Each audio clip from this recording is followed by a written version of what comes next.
was responding to several emails that I have received, starting I believe Friday it was, about the award that was given to an individual officer who had been involved in 3 shootings, 2 of which were fatal. Unarmed. And I found this really disturbing, and I wonder if you could just talk about that and maybe give us a better perspective on that. Sure, Mr. President and Councilor Gibson. As I stated to you, those awards nominations came in the early part of 2013 by Chief Ray Schultz, who had nominated several officers. It pertained to an incident where there was 2 armed gentlemen that had been involved in an ongoing shooting and had moved from one location to another. There was about 6 or 7 officers that were instrumental in stopping that and taking those 2 individuals into custody. Despite the fact that they were being fired at, they were able to take those 2 into custody without incident. That nomination letter went to an awards committee, and the awards were issued for special service, and that was the award that was given. Thank you, Mr. President. And I don't want to diminish in any way that particular officer's actions, anything like you describe, but it's very unsettling, and to know that someone with that history has been singled out for praise and acknowledgement, given the history there. I really think, and I know I'm repeating myself, I said this in the email, but I'll say it as a matter of record, that I think that works against trying to beat the police department where the morale is suffering, and where confidence, public confidence is also suffering. And I really don't want to make a big deal out of it. Maybe I am, but I don't need to be. I just wanted to get this out in the open. So thank you. Thank you. Are there any other questions for Chief Eden? Councilor Carmine. Thank you, Chief Eden. I don't see Commander Wisnet here tonight. Is he here? I don't know. He is not here. I didn't expect him necessarily to be here, but I just wanted to publicly say how glad I am that I was able to get a hold of him this weekend. There was a situation in the southeast part of the city where there was a man stalking a 14-year-old girl and who had some restraining orders against him. And Commander Wisdom was very much on top of it, was able to make sure that things resolved themselves the best way possible. There was no incident, as far as I know. And the reaction was just immediate, if I would say that. In past representatives and others, both state and local government, were concerned about it and contacted me. And I think they all were contacted and they were told that, along with the mother of the child, Ms. Sacco, were assured that everything was under control, and I'd like to pass that, thanks to the commander. He's always been, right on top of things, and that's something I think we need to know. The other thing is that, publicly, I want to say that I'm working very diligently with the administration to make sure that the Southeast Area Command becomes the best Southeast Area Command, both facility and otherwise. And I know that CAO Barry and myself have talked about that, and we'll be very supportive of that. Thank you, sir. Thank you. Thank you. Any other questions? I have one question from Mr. Turek.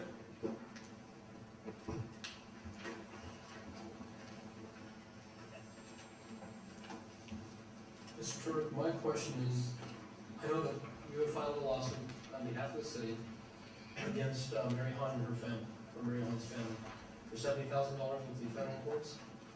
No, Mr. President, councilors, the lawsuit was already filed, we just simply filed a motion. The complaint was filed by the Hahn family, or 3 complaints were filed by the Hahn family. The 3rd complaint was dismissed by the federal judge, and as part of the response from the city, we wanted the attorney's fees back, and that's why we filed a motion. There's no complaint. We don't file. But you did file a motion in the federal courts, is that correct? That's correct. Okay, and last week, one of the federal judges basically said that a case against the union needed to come back and be filed with the district courts. Is that correct? Mr. President, councilors, it was to be remanded. It was originally filed in state court. Excuse me. The next question I have is this council, at one of its meetings, gave John Martinez and Management Associates a vote of no confidence. We've paid him close to $500,000 in services. In the first 2 years of his services, he was paid close to $300,000 and didn't get a single contract resolved or negotiated. Is that correct? Mr. President, Councilor Sanchez, or councilors, he didn't get a single contract? Approved. I think Through there, negotiations. Well, basically, have you looked at filing a lawsuit against Mr. Martinez? no, Mr. For President, his work, I mean, you're going after families like the Mary Hahn family and recover damages, yet when it comes to contracts with unions and they're being paid $500,000 and they're not providing the services that I think they should be providing, this council gave John Martinez and his company a vote of no confidence for the work they've done. Mr. President, councilors, the lawsuit that was filed against the union is a counter lawsuit. Are you talking about that? Well, I'm talking about all 3. I mean, you're basically filing lawsuits in federal court. You're asking, No, Mr. President, we're not filing lawsuits, we're filing lawsuits that have been filed against the city. The AFSCME lawsuits filed by IAFF, APOA, AFSCME, all those lawsuits were filed against us. We filed counterclaims in those lawsuits. We've not gone after them. The initial complaint combines the counterclaims for clarity for the court.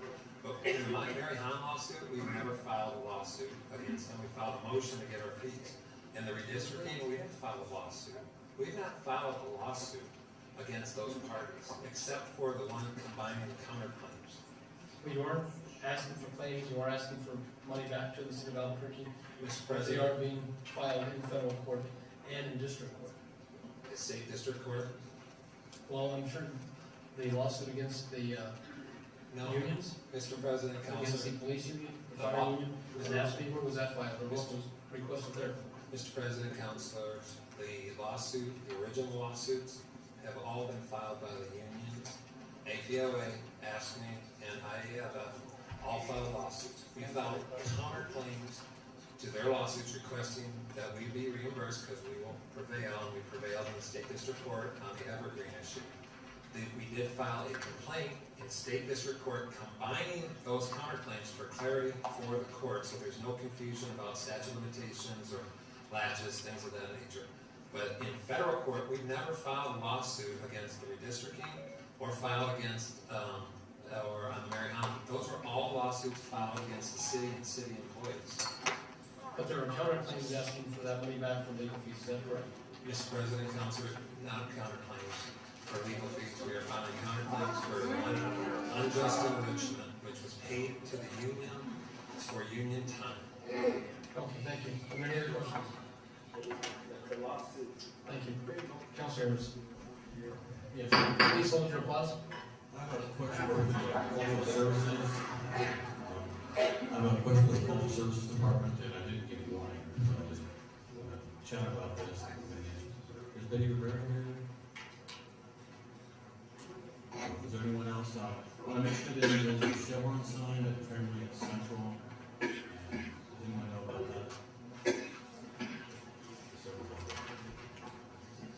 Okay, so anyway, I'm not giving you advance warning, administration advance warning, but there's a large Chevron sign that doesn't have any, actually signage in it, it's just a big pole with the Chevron shape still made. And what folks don't realize often is that if there's a large sign like that, it's a property right, versus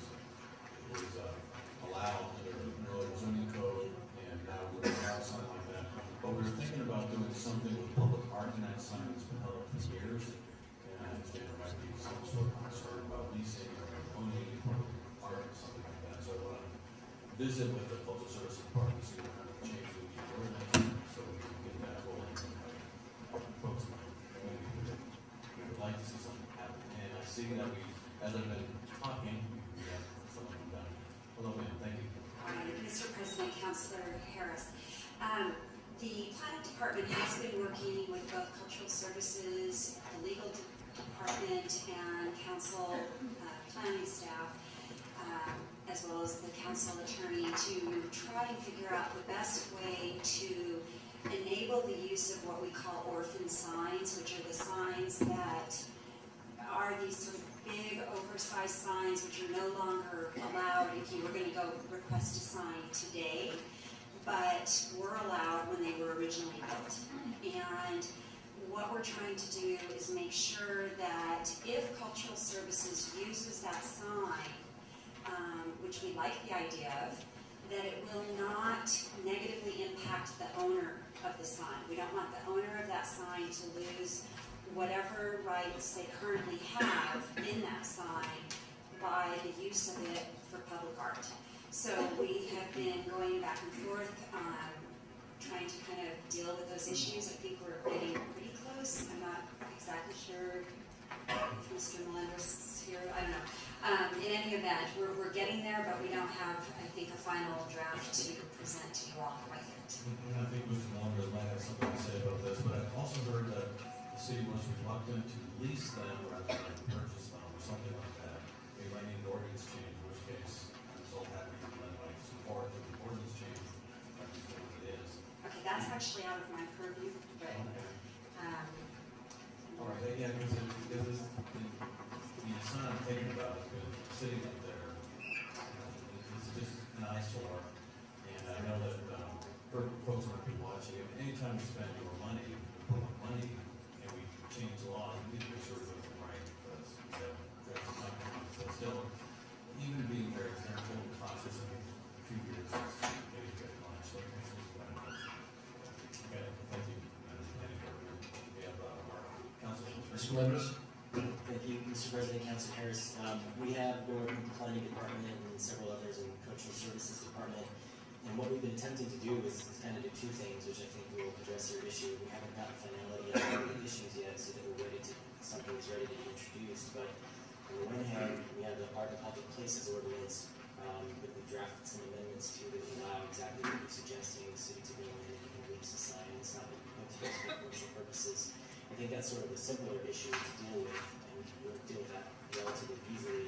The impacts that we have on a grandfathered sign or a non-conforming sign are a little bit more complicated, and those are the issues that we're trying to iron out. I actually believe that we all have a meeting set up for later this week to hopefully put that issue together. What would the issue, maybe we talked later, what would the issue be with the grandfather sign? It's grandfather from releasing it. How does that affect the grandfather? Mr. President, Councilor Harris, our current grandfathering ordinance discusses those signs in the context of needing to be brought into conformance within 5 years of their nonconformity. There is a Supreme Court case out there that it may be problematic for that ordinance for the city. I'm not quite ready to say that it is, but we need to kind of hammer out what that issue is. So basically the concept would be if we put public art on a sign, we would want some mechanism to stay any amortization period that would happen on that sign during the duration of the public art project, so that it wouldn't negatively impact the sign holder's ability to keep the sign for the regular amortized period.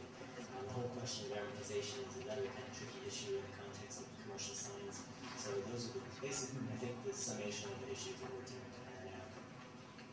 Okay, thank you. Let's work on it. And for those who may be watching the audience or watching TV, amortization is the concept where you have something that's allowed under the zoning code and then it's no longer allowed and then you have to give people a period of time to make up their investment before you something like that. But as far as I'm concerned, that area has to be given whatever information you need. I think something that would improve the environment. Thank you. Councilor Cordero? Thank you, Mr. President. It might be instructive also with our first Melendez and Barber. I looked at this, but along Mount Hill, there are many orphan signs that have been repurposed for art work, and they're working just fine, and I think a lot of those things were ironed out, and I think it was under the Main Street program. So I don't know if that would be something to look at, but I think it doesn't take them out of their original purpose, which was to hold that sign, because it was a large sign, used later by whoever it would have been there, and not have to conform to the other ordinance. So that might be something to look at, and I know that a lot of the high schools, Highland High School and Banks, which is the media arts performing school, have participated in that project. So I just offer that as a thought. Thank you, President. Thank you. Are there any other questions for the administration? Seeing none, let's move on to the journal. Council Vice President Jones. Thank you, Mr. President. The DOJ continues to sit on their ass as the judicial terrorism continues. We have a crooked, corrupt, corporate-owned, third-world judicial system that continues to spit in the face of people who need justice. What's the holdup, DOJ? You're not the solution if you continue to promote more unrest. So let me remind you that you are here to make felony arrests. Quit playing with civil matters, as that's your favorite diversion tactic. You're here to solve the police murders of Aaron Renfro, Kenneth Ellis III, the vigilante killing of Jonathan Mitchell, Mickey Owings, Daniel Tillison, Chris Hines, Christopher Torres, Alan Gomez, Christopher Chase, James Boyd, Vincent Wood, Mary Hawks, Kendall Carroll, Parrish Dennison, and several other killings which have occurred over the years and the past decades. As long as this injustice continues and nothing is done to the killer cops of APD, the cops statewide, I will stand with these victims and scream along with them, no justice, no peace. The DOJ and all law enforcement agencies have committed treason against the American people. Corruption ends now, or the people will end it for you. Thank you. Thank you. Chris Moya, Don Schrader, Emily Blea, Connie Deere. Welcome, Chris. Hello, President and council members. I'm here to talk to you about some of the stuff that is in the imposed contract. First of all, I think there's an EEOC charge in there. City attorney's always been lawsuits, so I was pretty good myself. When he charged the union members 3 hours of their vacation, he said union members only. He didn't say city employees only. So the City of Albuquerque is an equal opportunity employer. So by charging its union members and not charging its employees in general, it's an EEOC charge. It's saying that we are less of an employee than an employee working next to us. There's also a provision that we've been talking about, and it was brought up last council member, that the mayor cannot be involved in contract negotiations because of political gain. I think by giving us and taking our 3 hours away, our 3 hours of vacation away, and not all its employees, it's historically, the ASME is voting Democratic, and that is historically voted Democratic. So by imposing this contract, he's also saying that it's taking a hit on the political party, and his political gain due to that contract is harming the political party of the Democrats, so he gets the Republicans, so he gets political gain on that fact. So I think that would be an impeachable offense, to where he's saying that I impose this contract for my political gains. So, I don't know, to me it'd be a serious EEOC charge by charging one employee, not the other. Because I can work next to an employee and take those 3 hours and still use it, but not donate it. No, thank you. Have a nice night. Thank you, Mr. Moya. Don Schrader, Emily Blea, Connie Deere, and Rocky Lutetis. Would I, as an openly gay man, fight to be accepted into the mafia? Good evening, President Sanchez and Council. As residents of Albuquerque, we stand with AFSCME. As residents of Albuquerque, we have a limited voice. The media may or may not pay attention to what we say, but you own microphones. Hold on 1 second. Ms. Vargas, please go ahead and take a seat. Thank you. Go ahead, proceed. Don't take that away from her time. You have another 20 seconds. But you own microphones. When you speak, you lead. We need you to lead. We need you to ask why Keith Sandy and officers like him are still employed at APD.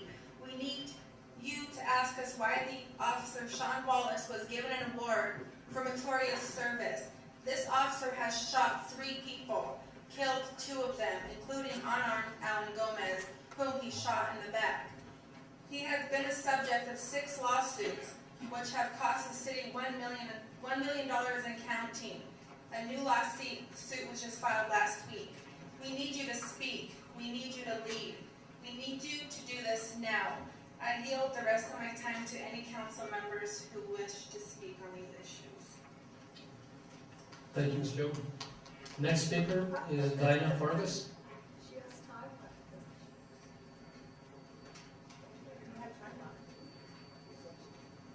Say what you need to say.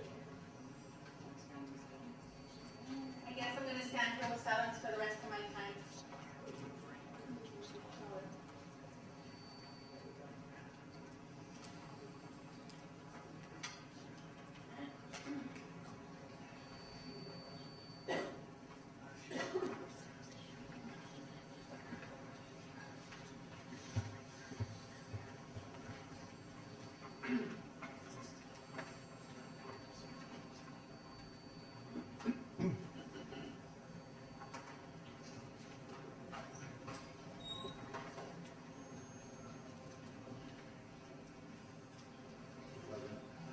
Councilor Madden. I do share the concern about this award to the officer that was mentioned. Maybe the chief would like to speak to that. I think he's already made some comments on this. I'd like to make some additional comments on the question that Councilor Gibson addressed. I don't think you or nobody did address that issue.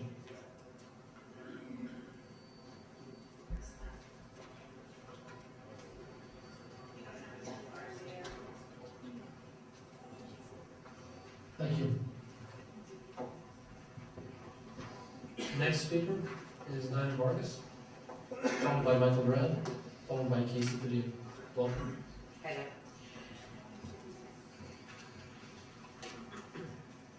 I am more times than not disappointed in the Barry ABQ administration for reasons that are clear. I find myself full of hope that you, as elected representatives of the people of Albuquerque, will equally the Barry administration will rise to the occasion in the spirit of the people, in the spirit of democracy, and in the spirit of the promise. I see now that having hope is in this administration is a dangerous element to have, because it has proven to be a disappointment and non-existent in an assortment of abundances. I have come here primarily in protest of the system of the process, because I have lost hope in the process. I have come here to these chambers, and I have begged for due process, for rights, for life, for liberty, and for happiness. I have come here to tell you of the Barry administration that I will no longer beg for my right to life, liberty, and the pursuit of happiness. Those rights are inalienable, and they are endowed to me, no matter who I am. I will no longer beg for them, I need not. I was born free, and I intend to die free. Like Emiliano Zapata said, I'd rather die on my feet than live on my knees. I will take what is rightfully mine. We all deserve better. The whole damn system's broke. Resistance is victory. Resist well. Hasta la victoria. Always. Michael Loren, Casey Padilla, Brenda Sheldon, and Kim Ritchie. Welcome. Good evening, Council, President, Council. My name is Mike Doran, and I'm here speaking on behalf of ASME Critical and Technical Employees at 2962 as their Vice President. And I represent the over 500 employees who need you to hear our voices. We are taxpayers, and we are tired of Mayor Barry and his staff wasting our money trying to litigate futile cases against us as a stall tactic instead of playing by the rules. The latest action was trying to place our lawsuit in federal court instead of where it belonged in state court. They knew that there was no hope of success. They knew that this was a Hail Mary, and they knew that they would suffer no consequences for this frivolous action. And they knew that it would personally cost them nothing. Here are some things that the mayor should know. We will not back down against these bully tactics. We will not stand idly by as this mayor tries to bust our union. The people deserve better from our government. City employees deserve their rights. And we deserve fair, responsible treatment from our mayor. If he can't figure it out, we need you to help him figure it out. Thank you. Thank you. Casey Padilla, Brenda Sheldon, Kim Ritchie, and Chris Lee. President Sanchez, city councilors, right here, what's going on, this imposed contract, I mean, basically what we've seen over the last few weeks, it's been really trying to just get rid of the employees' voice. Right now, they can't even be caught talking about it, any issues they have in the work area, they have no voice for them to go up and talk for them. On the 12th day, I imposed this contract. By the time I got word of it, I had some meetings, I was on my way out of town that afternoon, that was being imposed. On that Monday, I called my HR coordinator because I had a hand-delivered letter that they were imposing this contract. So at that time, I called, my city, his HR, to say, what they're going to do with me. He said, direct contact will come from downtown, from Bobby Grego. Well, I waited for this notice, for them to bring it to me. 7 days later, I got this notice to immediately return back to work that next day, and that they were giving me leave without pay. So at this point, right out the gate, I lost $997. My raise for my 3% would have came out to $1,087 for the year. Right out the gate, this is what they're trying to do. They're trying to shut the voice down of the employees. It's not a harassment-free workplace. It's not discrimination-free anymore. I mean, that's all this has been about. I mean, the arbitrations that we've gone over the last year, from what I've understood, is they want to go backwards now. People that we've brought back for the due process being violated, they actually want to go after this, start overturning this, and start going after them. So we've been hearing from people around the city.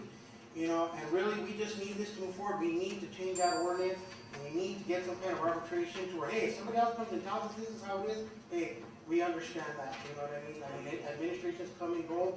I mean, I just can understand the damage that they want to do when in a few years they'll be gone, there'll be somebody else, but you get somebody that's friendly to labor. Right now we have somebody that hates labor. But we just ask that we continue this and that we will get that ordinance changed and have binding arbitration. Thank you. Thank you. Again, please meet the chambers. Brenda Sheldon, Kim Ritchie, Chris Leo, and Nancy Kronberg. Welcome. Good evening, Mr. President and council members. My name is Brenda Sheldon. Albuquerque is my home. I'm proud to live in Albuquerque. I'm proud to be a City of Albuquerque worker. I'm very proud to be a member of ABQ 624. But I'm very humiliated to have my tax dollars pay for management systems, to come in and negotiate in bad faith, and undermine our workers' rights. It's shameful that the mayor uses taxpayers' money for an outside company when the city has many city staff who have years of experience in negotiating on the city's behalf. I do not accept my 3%, which comes to $30.40, because I believe it was not obtained from the city through honest negotiating on their part. At my department, Transit, we are $5 to $7 below what we should be paid for CDL drivers. We have a huge turnover rate. We've talked about this many times here. And my co-workers cannot afford union dues, or we lose members through our high turnover and frustration. City workers, all the city workers work really hard for the city in truthfulness and honesty. And we just want the administration to come at least close to halfway with us. We would like to go to arbitration. Thank you, Brenda. Kim Ritchie, Chris Cedillo, Nancy Kronberg, and Ellen Wyman. Welcome. Good evening. President Sanchez, council members. My name is Kim Ritchie. I work for the transit department as a paratransit driver, and I'm also an officer with Local 624. Let me tell you about low morale and low numbers at transit. I've shared with you before, I've been with the city for 11 and a half years. Drivers, now I make $13.10 an hour. Drivers that start now make the same amount that I do after 11 and a half years. I didn't get a 30% increase. I have been a member of the negotiations team with ABQ since 2010. We've gone to impasse each time, gone to mediation twice. Management and associations has no intention of moving forward with contract. Why should they? They make more money without a contract than they do with. When taking this information of contract negotiations back to my coworkers, they say we're not tough enough, we're not asking enough, we're not being strong enough. They have no idea what negotiations is like.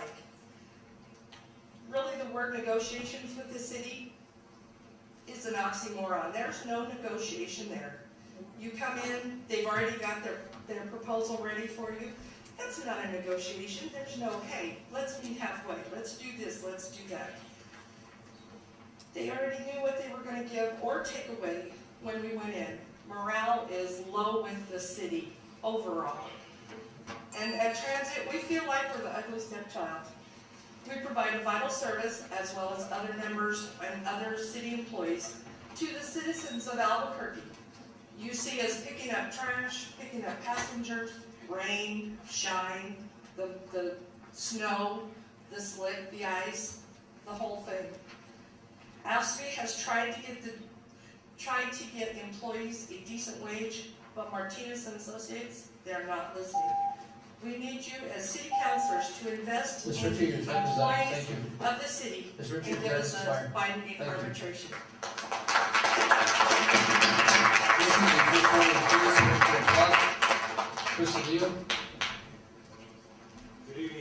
Good evening, President Sanchez and City Council. I am here for a couple concerns. One is on this ballot that was not put in for the election of the police chief by the mayor and fire chief, and approval by you guys, the City Council. Since I did not make it into the ballot because of the county, what are we going to do to put a special election, or how are we going to do this? This was a hard fought that many of us put many hours coming here since March of this year, put many hours to speak to you, and it was approved by you guys to have it put on the ballot, but it's no longer in the ballot for this November election. My question is, what are we going to do to get this put in a special election, or what are we going to do to have this readily fixed? The next thing I'm concerned is on Keith Sandy, why he's getting paid to sit at home, making $26.44 an hour and doing nothing. To me, that is a waste of our taxpayer dollars, and I think it's a crying shame that we're paying someone to sit at home. Is he too good to work at the animal shelter or do paperwork? I don't understand that, but I did 26 in the military, and I did my job. I did not get paid to sit at home and do nothing. Thank you very much. Thank you. Nancy Goldenberg, Alan Wagner, Sarah Kelly, and Tomas Romero. Good evening, President Sanchez, members of the City Council. I regret to say that I am here to mourn the death of the possibility of authentic civilian police oversight in Albuquerque after the passage of the ordinance on, I believe it was September 18th. Yes, there were a few things that were done that are useful. Independence in terms of how choice was made, the ordinance, the committee getting its own counsel and the like. However, it does not do what we intended it to do, to make recommendations about the operations and performance and give complainants the meaningful opportunity to be heard in the process. The ordinance gives lip service by saying it shall provide policy guidance and individual case review, but it does neither. The amendments that were passed essentially gutted the good things that the Oversight Task Force had recommended. For example, in policy recommendations, that still required that every single complaint be reviewed, leaving little time for policy work. The Police Oversight Board must rely on the suggestions and analysis of trend data collected and developed by the administrative office, not doing it on its own. It gutted the purpose of the audit function. It can only be done annually. It can only be done by a majority vote. It can only be 10% of the filed complaints and only of use of force. Absolutely nothing else can be done by the audit function, which was stunning to me. It denies the individual complainant the opportunity to be heard. The ordinance is totally silent about a complainant speaking in the hearing. And it creates an obstacle to an appeal by putting essentially an administrative appeals process burden of arbitrary, capricious, or contrary to law as the burden in order to appeal. So in conclusion, despite everybody's best efforts, including the Police Oversight Task Force, this ordinance fails to accomplish what it was supposed to do. No individual opportunity to be heard and no meaningful oversight. Thank you. Alan Whiteman, followed by Sarah Kelly, followed by Tomas Romero, followed by Barbara Rhodes. Welcome. Thank you. Before the police oversight ordinance passed on September 18th, DOJ explicitly told me they do not get involved with specifics of municipal legislation. I've heard from others that DOJ told them the same. Yet Scott Greenwood told you and the people of this city that DOJ met with council staff, rejected specific police oversight task force recommendations, and vetted the ordinance put forward on September 18th. I don't know who is not being straightforward, but this process is not the way to win back public trust. Worse, the DOJ report pointed out as a problem the lack of complainant input into the complaint adjudication process. Yet this ordinance, supposedly vetted by DOJ, completely cuts complainants out of the process. I don't have time in my 2 minutes to tell you how. Worse, the DOJ pointed to the historical tendency of IROs to unfairly side with the police. Yet this ordinance, supposedly vetted by DOJ, increases the power of the executive director, blocks the POB from effectively monitoring the director's performance, and has Scott Greenwood telling this council that the POB has to trust the paid staff. I don't have time in my 2 minutes to explain further. Still worse, the DOJ pointed out the need for policy analysis and recommendations, yet this ordinance, supposedly vetted by DOJ, guts the ability of the POB to effectively perform this function. I don't have time in my 2 minutes to tell you how. As a whole, this ordinance is a failure. Finally, I support AFSCME, and I hope all of those of you who have been silent on the issue of Scott Sandy and the award to Sean Wallace find your voices. Thank you, Sarah. Again, please hold your applause.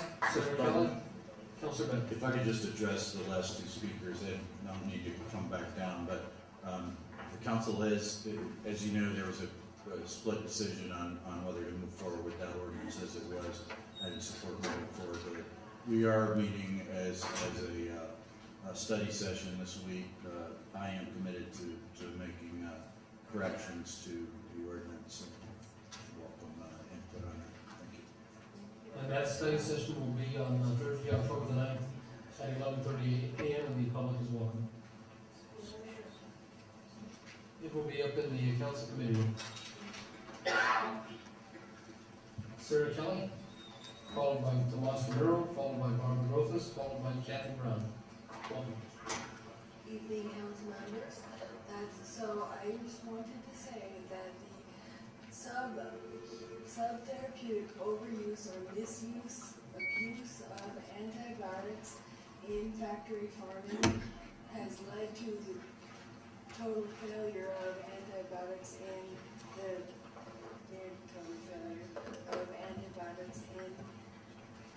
Western medicine, and so I wanted you to please support the memorial, the antibiotic memorial introduced by Councilmember Garden.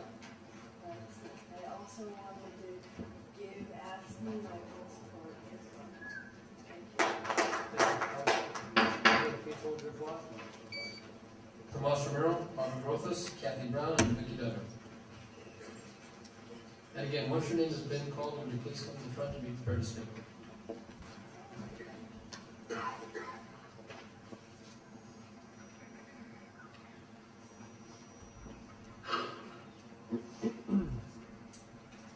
President Sanchez and councilors, why are Keith, Sandy, and officers like him still employed at APB?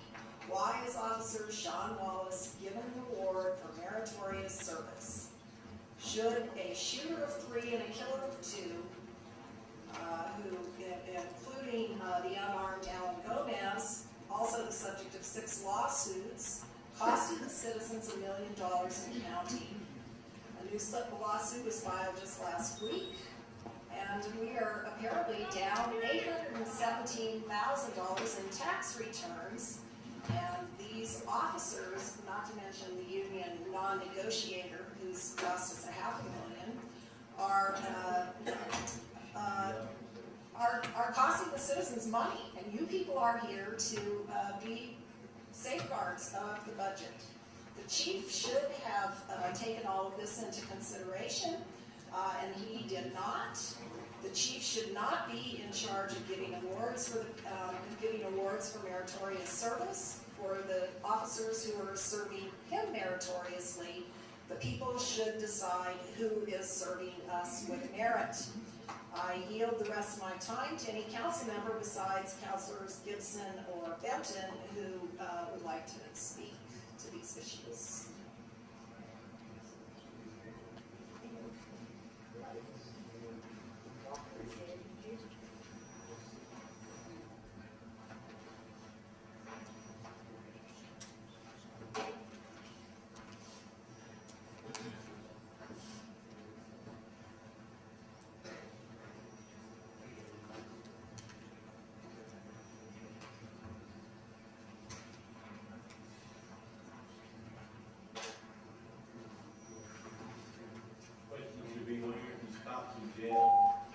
Thank you, Margaret. Kathy Brown, Vicki Duggar, Nicole Larson, and Taylor Burley.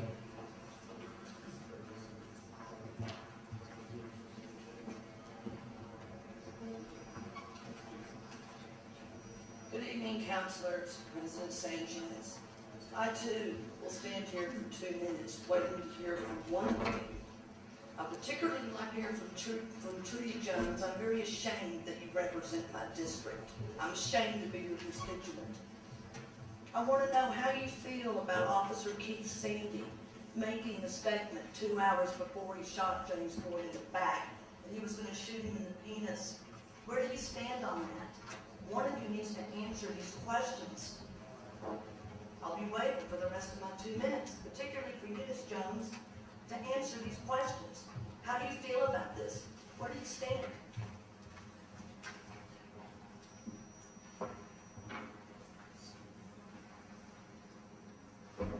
Answer the question. Please order.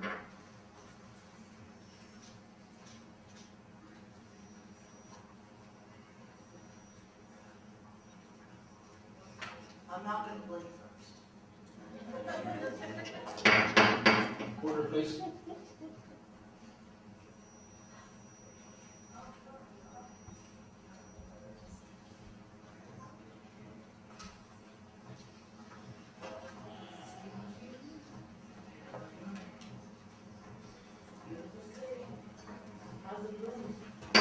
Please hold your comments.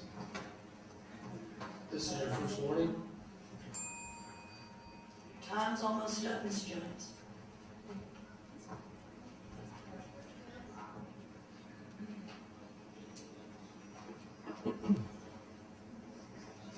How does it feel to be condoning premeditated murder? How does that feel?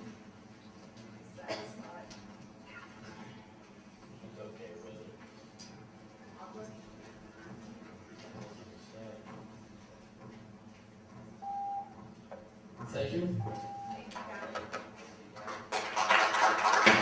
Please hold your applause. This is your first warning. Vicki Duggar, Nicole Larson, Taylor Burley, Nico Burley, Silvio Delangelo, Nora Naya, Leslie Loretta. And again, once your name has been called, can you please come to the front?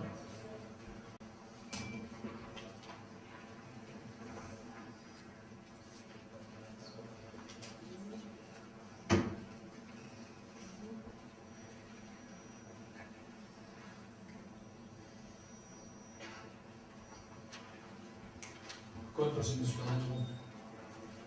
Council President Sanchez, councilors, Councilor Sanchez, he said this week we should respect the people's chambers. This is not the people's chambers. These are your chambers. This is Eden's chamber.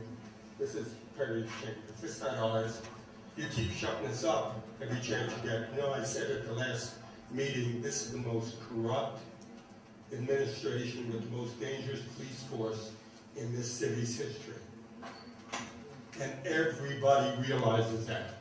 Nancy and Alan said what an insult you did to us on the 18th when you jammed that thing through on the oversight, which is a scam. It's just absolute scam, disrespectful. Now you're trying to recover. You know, the vote was unanimous, Councilor Beckman. You voted unanimously with the other characters over here. You know, and Eden gets up and says, not on my watch. It's your watch now, Chief. Don't blame Schultz for everything that's happened. And yet you can't stand up before a camera and answer intelligently, which is what you did again today. Blame Schultz? You gotta be kidding me. And then we got this award, a joke, an absolute joke. Keith Sandy, what was the criticism? That he used profanity? That was the only criticism he had? Not that he was gonna shoot the guy in the testicles? You guys have no guts. You have no guts. You're part of the problem. You are absolutely part of the problem. You know, and we talk about the money shortage, and you're gonna hold a special election for things that are unimportant. Do you know how to spend money? Obviously you don't. You're a sad group. You really are a sad group. Maybe you ought to be all replaced. Please hold your applause. Nora Anaya, Leslie Haran, Tanika Cadena, and Clara Pena. Councilman Sanchez and Consul, you guys are batting 100, aren't you? You got low morale, privatized the parks. What else can we get from you? Can we get any decency? Can we get justice? I mean, come on, you guys know what happened to James Boyd. Every time I come here, I want to cry. And this has got to be the saddest time I have ever seen. Not in my life did I think I was going to live through humiliation like this, and you are humiliating your people. We are all disappointed in what you have done to make this okay. No, this is not okay. This has got to be the saddest time in my life. I'm 64, going on 164 thanks to you. You saw how the police manhandled me. And has any of you come up and asked me, how are you? You've asked me, are you doing okay? Yeah, some days are bad and some days are worse. And you know what? I wasn't like this before I got jacked up by the police. I didn't even know what jacked up meant. Oh yes, they know how to jack up. And they've been doing it to the homeless. Do you know they've been threatening to kill their dogs? They're only things that protect the homeless, their dogs, because they haven't given them shots. Oh no. Bottom line, said it then and I said it, I'll say it again. This is despicable.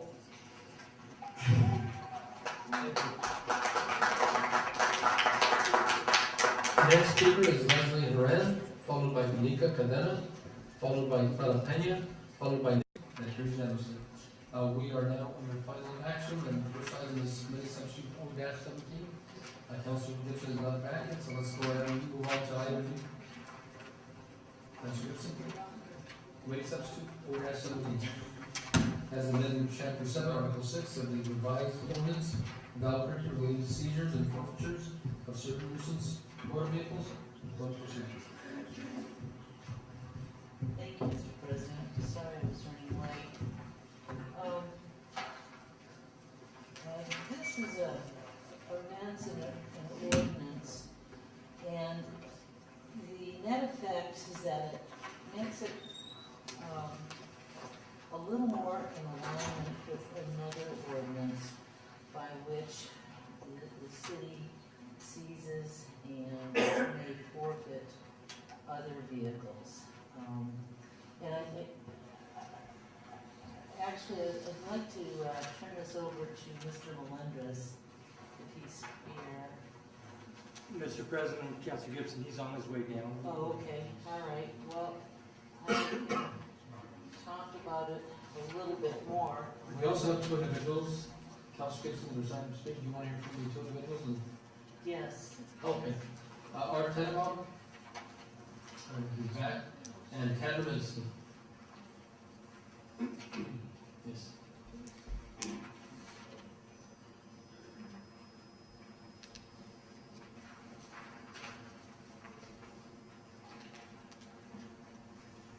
My question is, what are we doing right now? We are dealing with Committee Substitute O-17. 17. And that is the revised ordinance of Albuquerque relating to seizures of forfeiture of certain nuisance motor vehicles.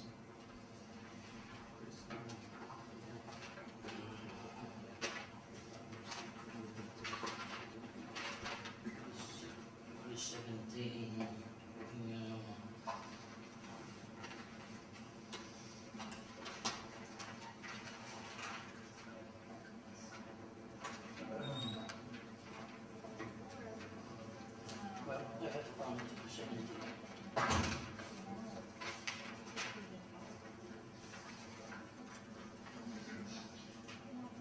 Okay. Excuse me. Vehicle seizure, right? That is correct. Well, interesting. Vehicle shall not be seized upon the first offense. Well, sounds good. If we go much farther, that the vehicle may be used by police department for official use enforcement purpose prior to sale. It's something really now add up. So they're gonna use it, entity's gonna use it prior to the sale. You seize it, and then before you put on the auction, you're gonna sell it. Entity gonna use it before they sell it. Something not right. Don't add up simply.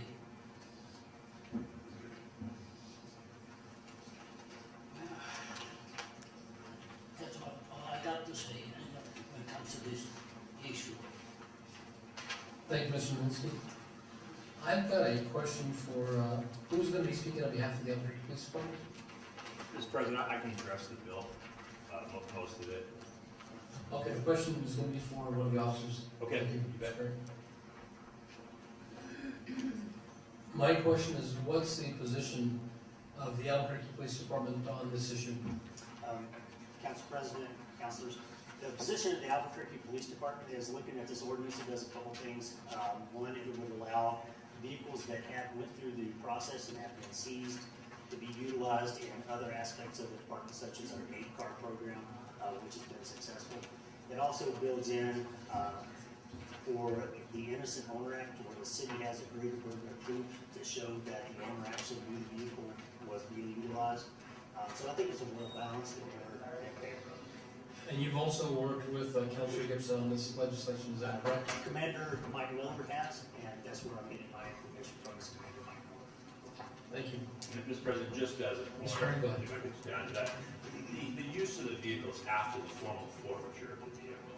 So it's not that they're using the vehicle while holding a bailment for the owner and having judicial determination. It's actually after the forfeiture we support it. Thank you. I think Councilor Gibson wanted the disclosures to find the bill and proceed.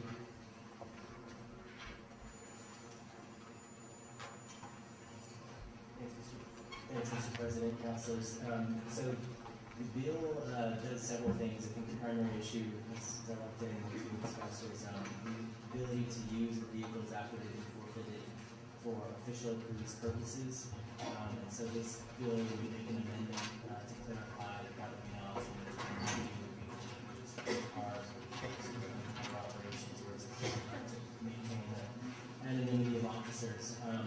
Looking at those changes, some other issues that have been identified with the bill leading up to this point, specifically, there was a district court case that challenged the constitutionality of this bill, given certain language within the bill. Now, my understanding is that the city has always administered the ordinance in a way that satisfies the constitutional issue, but nonetheless, that issue with the language was identified. And so what this bill attempts to do is make a change that would help clarify that issue, not change the underlying intent or the capabilities or usefulness of the bill, but it would address a couple of questions that were identified by the district court that it found to be constitutional from this ordinance. In addition to that, it makes a few other cleanup changes. It clarifies that the ordinance applies only to second offenders. The ordinance, my understanding is it's never been applied to the first time DUI offender. It's only intended to abate a nuisance from chronic offenses. Also changes the definition of an innocent owner. It's another issue that was identified by the court to clarify that someone who did not know that the vehicle or did not have reasonably anticipated that the vehicle would be used in a way that constituted a nuisance. It also includes provisions that allow the hearing officer to impose time fees under certain situations, so placing discretionary. Finally, what it does is it allows the city to negotiate the seizure periods in lieu of forfeiture. Currently, right now, the way it works is somebody's car is seized under the ordinance. It can be seized for a maximum of 30 days, or it can move into a forfeiture proceeding. There's an amendment that would allow the city to negotiate a longer seizure period in lieu of absolute forfeiture. So, for example, if it would be more appropriate under the circumstances to seize it and root it for 45 days, they could do that in lieu of forfeiture. So it'd be a little more flexibility in that regard. We work closely with the city attorney's office, closely with the DWI city hearing officer to come up with these changes that help get cover for the use of cars for official purposes, and they'll also help clean up the bill of the ordinance in other ways. Thank you. Any questions? Councilor Gibson, to close. Thank you. I'd just like to add one thing. I think this helps really strike a better balance between protecting the public's safety by helping to ensure that people who drive impaired stay off the street, and it also against that it balances the right to individuals to reclaim their cars before forfeiture, if truly they are innocent in the actions by the driver. And I urge your support. We have a motion and a second on the floor for committee substitute 0-17. All those in favor signify by saying yes. Yes. Yes, opposed, no. That carries unanimously. I'm going to move item M7 up on the agenda. That's Councilor Rodriguez. And then we'll go to item 3, 0-19. Go and proceed, Councilor. Thank you, Mr. President. Item M7 is supporting a statewide and national ban on therapeutic uses of antibiotic in livestock production and supporting the PAMTA and PAMTA acts. I know we do pass, and I'd like to just quickly, if I could, talk about how important this is. In many cases, there's been a lot of literature about this. One was actually in the Albuquerque Journal on Monday, September 29th, that talked about the bad practice of using antibiotics in livestock when the livestock are not ill, and they're primarily for promoting growth and trying to cover over the fact that livestock is being bred in unsanitary and dangerous conditions, mostly overcrowding.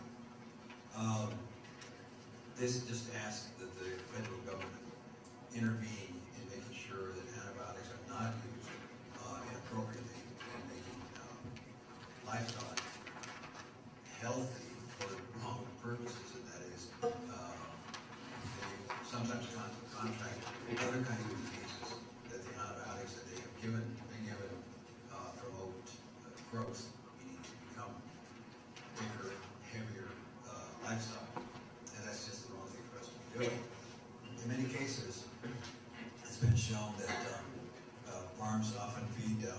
antibiotics to healthy animals to promote that kind of growth and to cover over some of the other diseases that they have. And probably ultimately the worst thing is that when those antibiotics enter through the livestock into the human, the person that eats that livestock, it lowers the ability for that person to then have immunity against any of these viruses or other diseases. So for that, I'm offering this memorial and would urge people support and the misuse of antibiotics. Here today on behalf of New Mexico PERG, urging you to adopt this memorial before you. As you will hear tonight, and as Councilor Gardunio very eloquently put, antibiotics are a pillar of modern medicine. These miracle drugs, however, are becoming increasingly less effective. The Centers for Disease Control estimate that about 2 million Americans become sick with resistant infections every year, and 23,000 of those die. The widespread and untargeted administration of antibiotics on factory farms is the principal cause of this problem and of resistance in humans. Like I said, they're key to modern medicine, but the cautiousness that are practiced by medical professionals to administer drugs does not always exist on large livestock and poultry operations. When factory farms discovered that they could feed antibiotics to their animals in order to make them grow fatter, faster, they began putting them daily into the feed and water of their animals. The result of this near constant exposure to antibiotics is that bacteria are quickly developing resistance. The more that a bacteria is exposed to an antibiotic, the faster it develops resistance, which is why it's terrifying that we use 70% of our antibiotics in this country on livestock every year. Over the last 3 months, New Mexico PERG has spoken to about 8,000 New Mexicans around the state about this issue. 3,300 of them have signed a petition urging the federal government to take action on this issue and to ban the practice of giving antibiotics to healthy animals. 286 medical professionals around the state have signed on to this campaign as well. There's massive support for this issue. Consumer advocates, the medical community, and the public are in agreement. Anything less than a decisive action to stop this reckless practice is too little. Once again, thank you very much, Councilor Gardunio, Mr. President, Council. Thank you, Mr. Peters. Eleanor Bravo. Welcome. Thank you, Mr. President, and thank you, Councilor Gardunio. I'm Eleanor Bravo. I'm the Southwest Organizer for Food and Water Watch. We are working in this country to pass 50 of these kinds of memorials and resolutions to support federal legislation. As you've heard from my colleague from PERG, that this is a very grave issue. New Mexico is the 8th largest producer of milk and milk products in the country. We have some of the largest and dirtiest CAFOs, concentrated animal feed operations, in the country. A CAFO, by definition, is 1,000 animals. Our average dairy farm in the southern and eastern part of the state is 2,800 cows in one facility. So we are the consumers here in Albuquerque and other parts of our state and the states surrounding us. We make and export huge amounts of cheese and all sorts of other kinds of milk products. So we, as a city, have a huge stake in keeping antibiotics safe and keeping them effective. Otherwise, the drug industries are not making any new antibiotics because it is not economically feasible. It takes billions of dollars to bring new antibiotics to the market. It's just not happening. And I urge you to support this memorial. It is a memorial, but it will contribute to the federal legislation that we are also supporting that will preserve antibiotics for ourselves, our health. And it doesn't matter whether you're eating meat or not. These germs are airborne. We are all subject to it, whether we're drinking milk or eating meat. Thank you so much. Thank you. Lars Venaro. Thank you, Council. Well, Jacob and Eleanor pretty much summarized most of the key points on this issue, so I just wanted to say a few things to sort of back them up here. Basically, again, this is a very real issue. These bacteria, when they're exposed constantly to these antibiotics, they just adapt over time in the same way that anything in nature will adapt, whether it's animals, whether it's humans, or whether it's weeds, for instance, when overexposed to pesticides. So these bacteria, they spread, they can transfer their genes to other strains of bacteria that are not of the same species. And So they're literally everywhere, and even someone like myself, who I try to eat mostly organic, is still technically at risk of being exposed to them, and especially if you're eating meat and handling meat that has been treated with antibiotics on a non-therapeutic or sub-therapeutic basis. So that means every day when they're not sick, then you're being exposed directly to those antibiotics. And something that most people are unaware of. I don't want to get too into the details of this, but antibiotics, they actually, a certain portion of them remain in your system, and especially in your colon. And I know this specifically because I am fortunate enough to have not needed antibiotics for the past year or so. And so the last time I took them was about a year ago. And based on some medical procedures I was having done, they were still in my system, and arguably it's very likely that antibiotics I had taken in the past were still in my system. And while they're in your colon, they actually kill all the good bacteria you need to digest your food properly. I'm out of time, so I can't say more of it. Thanks for your time. Thanks for your time. We are back on the bill. Are there any questions from this council? Councilor Gordillo, close. Thank you, Mr. President. I urge your support. We have a motion and a second to approve N-7. Raise your hand. All those in favor say yes. Yes. Yes. Opposed? Thanks for unanimously. Okay, we are down. Councilor Gordillo, O-19. Thank you, Mr. President. This is amending the revised ordinance of Albuquerque related to canvassing of election results. And the ordinance amendment proposes to add to the canvassing duties of the city clerk after city elections. Specifically, it would require the city clerk to certify the number of signatures. And if you remember, we had a problem last time where two sets of numbers were issued out, and there was a lot of confusion. This would hopefully undo that and give better direction. So they would require direct legislation by initiative, the numbers that those people would have to collect, and hopefully, as I say, ameliorate the confusion that occurred last time. Again, I urge your support on this. I don't know if there's any questions. We have a motion and a second. Does anyone sign up to speak on O-19? Councilor Gordillo, close. I urge your support. We have a motion and a second on O-19. All those in favor signify by saying yes. Yes. Yes, opposed? That carries unanimously. We are now under item E, Councilor Lewis, R-70. Where did this additional money come from? Is it, because it's my understanding that ECBB and they get a percentage of, so does this, how does this work? Where did it come from?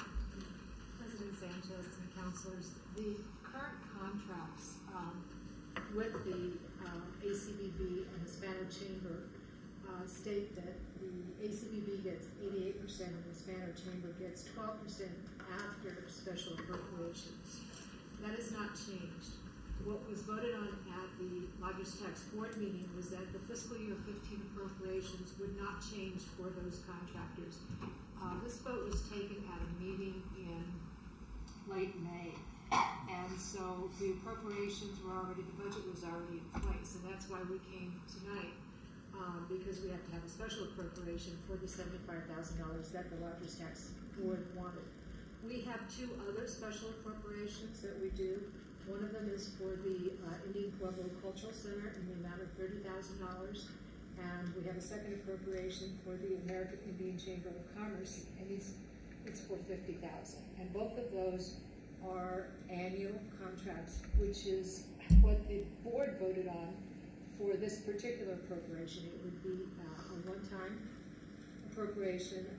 It's strictly a pass-through, meaning that the money would be dedicated to advertising, marketing efforts, and there will be a contract set up, and there will be monitoring by the Economic Development Department of the contract. And additionally, one of the requirements was that the largest tax board did request reports on going concern. So that was already probably requested. Council Vice President Jones. Thank you, Mr. President. So my question is, obviously the money came from someplace, so I would assume it came on a pro rata basis from the two, ACBB and the other who gets X percentage of it. So where did we get it, Jerry? Madam President, Mr. President and Councilor Jones, we had additional revenues as we closed 14 above the projected growth. So there was no impact on the existing contractors. We brought in about 4% more than we expected. That was not known at the time the budget was built. The existing contractors are not being harmed by this appropriation. Thank you. That was the question. Councilor Ben? Mr. Romero, and I think that is correct, but in a year when, let's say we had another. Patricia Dorval Caballero, I know everyone on council. I'm state representative for District 13 here in Albuquerque. As we all know, families with healthy finances are able to buy goods and services, which continues to stimulate our economy. And we are also aware that many storefront lenders send their money to their out-of-state corporate offices, which is not benefiting our local economy. Stopping predatory lending is in the best interest of our children, since it is for their care and interest that the loans are sought. As a city council, you have a broad sphere of influence in educating the citizenry on how to prevent falling into the predatory lending trap.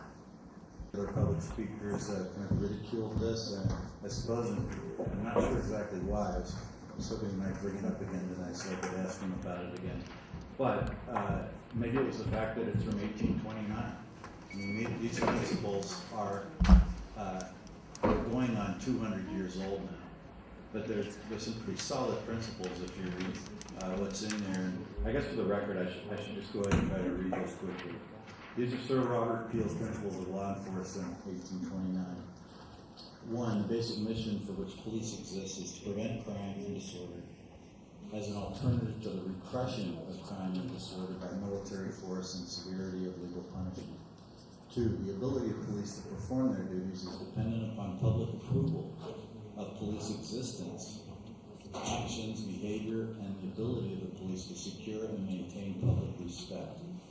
3, the police must secure the willing cooperation of the public and voluntary observance of the law to be able to secure and maintain public respect.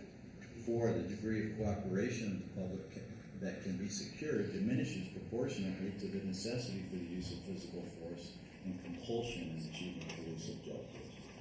5, police seek and preserve public favor, not by catering to public opinion, but by constantly demonstrating an absolutely impartial service to the law, in independence of policy and without regard to the justice or injustice. So we're not putting the police in a position of judging, but rather just enforcing the laws that we pass as legislators. 6, the police should use physical force to the extent necessary to secure observance of the law or to restore order, only when the exercise of persuasion, advice, and warning is found to be insufficient to achieve police objectives. And police should use the minimum degree of physical force which is necessary on any particular occasion for achieving a police objective. 7, the police at all times should maintain a relationship with the public that gives reality to the historic tradition that the police are the public and the public are the police. The police are the only members of the public who are paid to give full-time attention to duties which are incumbent on every citizen in the intent of the community welfare. 8, the police should always direct their actions towards the function and never appear to assert the powers of the judiciary by avenging individuals or the state, or authoritatively judging guilt or punishing the guilty. 9, the test of police efficiency is the absence of crime and disorder, not the visible evidence of police action in dealing with them. So those are the ancient principles, and I did try to make clear in the legislation that this is not meant to be all-inclusive, but these are principles that I thought were timely, even though they are almost 200 years old. I thought they were timely this year with all the pain that we've suffered as a community and all the struggles we've had as a council trying to, in our limited capacity, deal with what's going on with our methods of policing in the city. Councilor, would you like to move the legislation? I We have will one move speaker. a do pass on our website. There's a motion and a second. We have one speaker, Mr. Lewinsky.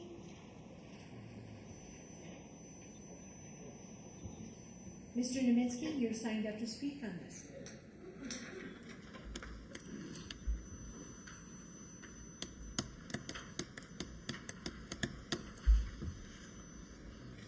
Okay, my name is Ted Lewinsky, and APD department related to use of force and tactical approaches to law enforcement has been criticized.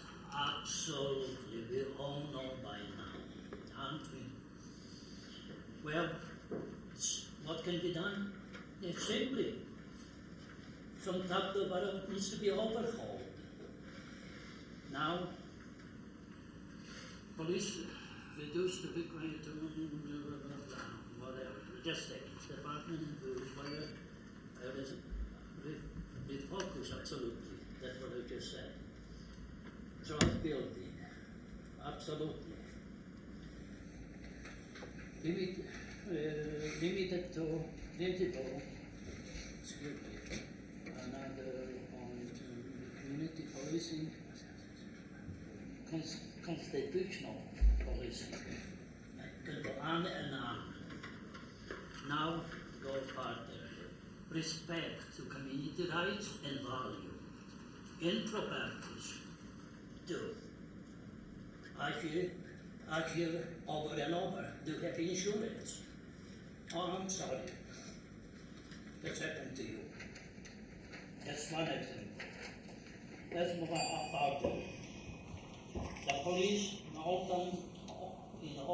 times should maintain a relationship with public that gives realities to the historic tradition that the police are the public.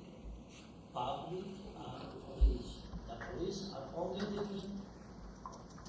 members who get paid. How true is that? How unsupporting and unethical? Thank you, Mr. Lewinsky. I see that Mr. Perry would like to comment on this, and I'll turn it back over to President Sanchez. Thank you, Madam Vice President. I support the legislation, and I thought it was interesting, Counselor, because you said that it's like it still rings true today, and it does. And one of the reasons why it does is because the underpinnings of it date back to the very underpinnings of American society. If you look at it, I mean, John Locke, Rousseau, these are the great philosophers that talked about the social contract between government itself and the entities that have to bring about rule of law, and how people will surrender their rights, theoretically, their unalienable rights, to the benefit of government if they think it's just and fair.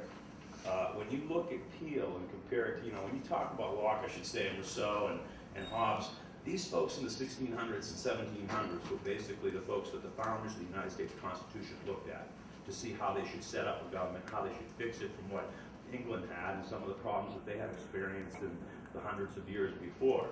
And they really started delving down, again, from a philosophical morality on government. And I think Peel himself did that, basically, when he was dealing with modernizing the police with the Police Act of 1839. I know it says 29, but actually when I researched it, I found 39. I'm not sure about which one it is. And, what England had gone through, the Bowery Boys, basically, which were folks of police that was a citizens police force, and they were kind of facing modern challenges back in the early 1800s of England. City-urban policing, and hence they came up with this. If you look at it, it's not real dissimilar to what we try to have today, which is they look at a concentration of effort on crime prevention opposed to response to crimes itself. They look at the fact that police agencies themselves, like other paramilitary agencies, need to have the public's confidence. They need to impress the public with their professionalism, uniforms, military rank, things like that. And there's a whole lot of other similarities there. But when you look at social contracts, my only kind of deeper dive on this, if you look at some of the concept of the consent of the public over the agreement and the credibility of that agreement. Back in the 1800s, you didn't have the issues that face police today. And I think it's important to be mindful of that. You didn't have the media, basically, that in a lot of ways is just so much more 24 hours propounding a message, whatever that message might be. Whether it's someplace else that have recent police problems, or Albuquerque, or any place for that matter. You also don't have the issues that I think we experience today with social challenges as it relates to mental illness, substance abuse, alcoholism, and a whole host of other things as well. So I like the bill itself. I think it draws back on the past and brings it into the future, and it does that basically how governments have tried to convince its citizenry to advocate some of its authority to the good of a higher order. And I like it. I think we're at a point where we probably need to remember that as well.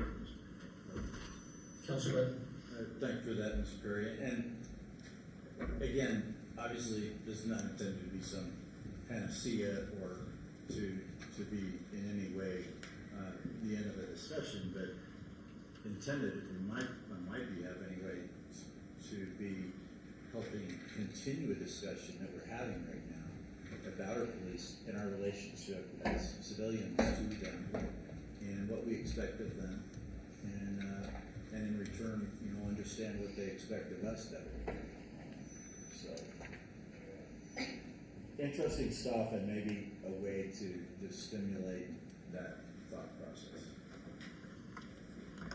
And I just want to comment to say that looking at the principles of law enforcement and going back nearly 200 years to 1829 or 1839, as Mr. Perry stated, I think it's remarkable to see some of the principles that were introduced back then are still in place today.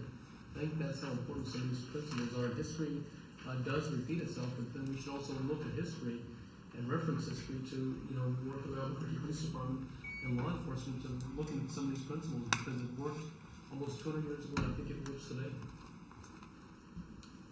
Any other questions? Councilor Bendecoes, Councilor Gibson. Just one really quick comment.